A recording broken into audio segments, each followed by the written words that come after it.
Target Jagan కోట. గడప గడపలో జెండా పాతాల్సిందే. మొన్నటి ఎన్నికల్లో గెలిచిన సీట్లన్నీ నిలబెట్టుకోవడమే కాదు, 10కి 10 కూడా గెలుచుకోవాల్సిందే. ఇదే వ్యూహంతో ముందుకెళ్తోంది టీడీపీ. ఏకంగా నారా లోకేష్ డైరెక్ట్గా ఫీల్డ్లోకి దిగి గ్రౌండ్ ఆపరేషన్ స్టార్ట్ చేశారు. కడప జిల్లాలోని ఆ సెగ్మెంట్లపై స్పెషల్ ఫోకస్ పెట్టిన చిన్నబాబు తమ్ముళ్లకు గట్టిగా ఇచ్చిపడేశారు. లోకేష్ మాస్ వార్నింగ్ ఎందుకు ఇచ్చారు? లోకేష్ మార్క్ వార్నింగ్ ఎందుకు అలా? గ్రూప్ వార్పై ఎందుకంత సీరియస్ అయ్యారు?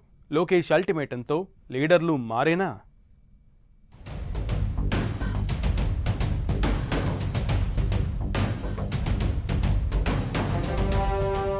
కడపలో స్మార్ట్ వర్క్ స్టార్ట్ చేసిన నారా లోకేష్,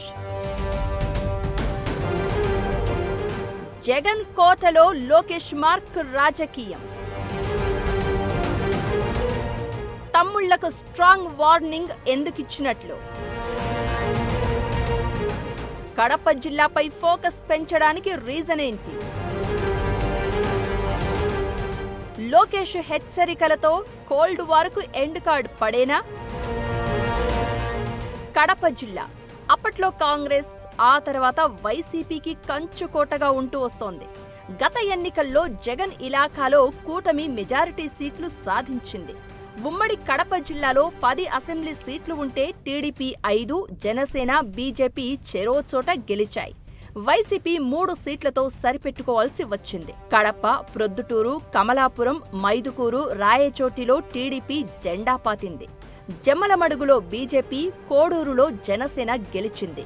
ఇక పులివెందుల, రాజంపేట, బద్వేలు వైసీపీ ఖాతాలో ఉన్నాయి. ఈసారి ఉమ్మడి కడప జిల్లాను క్లీన్ స్వీప్ చేయాలనేది టీడీపీ టార్గెట్ గా చెప్తున్నారు. కానీ అధికారంలోకి వచ్చిన ఏడాది నుంచే తమ్ముళ్ల మధ్య వర్గపోరు తలనొప్పిగా మారింది.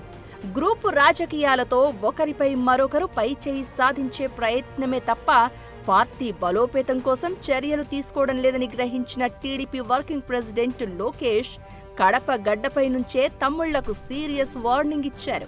గీత దాటితే గేటు దాటి వెళ్లిపోయేందుకు రెడీగా ఉండాలంటూ అల్టిమేటం జారీ చేశారు. పార్టీనే ఫస్ట్, తర్వాతే ఎవ్వరైనా అంటూ వర్గపోరుతో నష్టం చేస్తామంటే ఏమాత్రం ఉపేక్షించేది లేదని మొహమాటం లేకుండా ఓపెన్ డయాస్ మీదే తేల్చి చెప్పారు లోకేష్.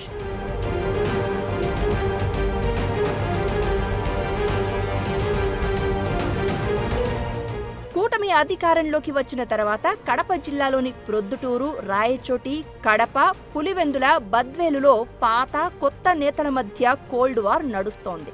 కాంట్రాక్టులు, ఆధిపత్యం, నామినేటెడ్ పదవుల కోసం తమ్ముళ్లు రచ్చకెక్కుతున్నారు. దీంతో కష్టకాలంలో పార్టీ కోసం నిలబడిన కార్యకర్తలను వదిలేసి సొంత లాభాల కోసం గ్రూపు రాజకీయాలు చేస్తే సహించేది లేదంటున్నారు లోకేష్.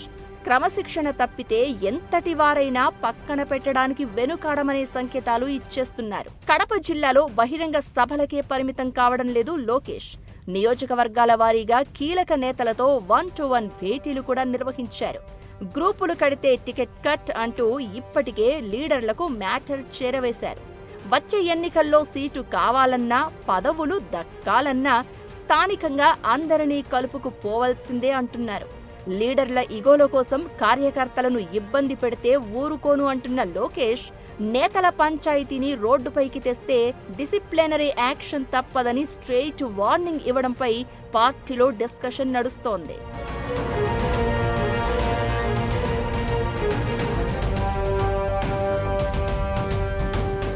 కొందరు నేతలకు ఎన్నిసార్లు చెప్పినా తీరు మార్చుకోకపోవడంతో ఇక సీరియస్ యాక్షన్ కి రెడీ అవుతున్నారట లోకేష్. ఈ క్రమంలోనే ప్రొద్దుటూరు వేదికగా తమ్ముళ్లకు అల్టిమేటం ఇచ్చారని అంటున్నారు. తమ్ముళ్ల తగవుతో పార్టీకి జరుగుతున్న నష్టాన్ని గుర్తించిన యువనేత కడప గడపలో గేర్ మార్చి పట్టు బిగించే ప్రయత్నం చేస్తున్నారట. అందుకే పార్టీ ఫస్ట్, లీడర్లు నెక్స్ట్ అని క్యాడర్ మదిని దోచుకునే ప్లాన్స్ వేస్తున్నారట. గ్రూప్ పాలిటిక్స్ చేస్తామంటే పార్టీ నుంచి బయటకు వెళ్లేందుకు తలుపులు తెరిచి రెడీగా ఉన్నాయంటూ ప్రొద్దుటూరు కార్యకర్తల సభలో లోకేష్ అవుట్ రైట్ స్టేట్మెంట్ ఇచ్చారు. వర్గపోరుకు కేరాఫ్గా ఉన్న లీడర్లకు లోకేష్ కామెంట్స్ షాక్ ఇచ్చినంత పనిచేశాయని అంటున్నారు. కడప, ప్రొద్దుటూరు, బద్వేలు, పులివెందుల లీడర్లను ఉద్దేశించే లోకేష్ ఇలా మాట్లాడారు అని తెలుగు తమ్ముళ్లు గుసగుసలు పెట్టుకోవడం ఆసక్తికరంగా మారింది. లీడర్ల అనైక్యత ప్రత్యర్థులకు కలిసి రావడంతోనే కడపలో పట్టు సాధించేందుకు ఇన్నేళ్లు పట్టిందని టీడీపీ అధిష్టానం భావిస్తోందట. గత ఎన్నికల్లో 7 సీట్లు సాధించి రాబోయే రోజుల్లోనూ ఆ బలాన్ని నిలుపుకుందామంటే తమ్ముళ్ల ఆధిపత్య పోరు హెడ్ఏక్గా మారిందట. అందుకే లోకేష్ సీరియస్ వార్నింగ్ ఇచ్చారని అంటున్నారు. చిన్నబాబు అల్టిమేటంతో తమ్ముళ్ల తీరులో మార్పు వచ్చేనా? ఎప్పటిలాగే వర్గపోరే ఎజెండాగా ముందుకెళ్తారా అనేది వేచి చూడాలి మరి.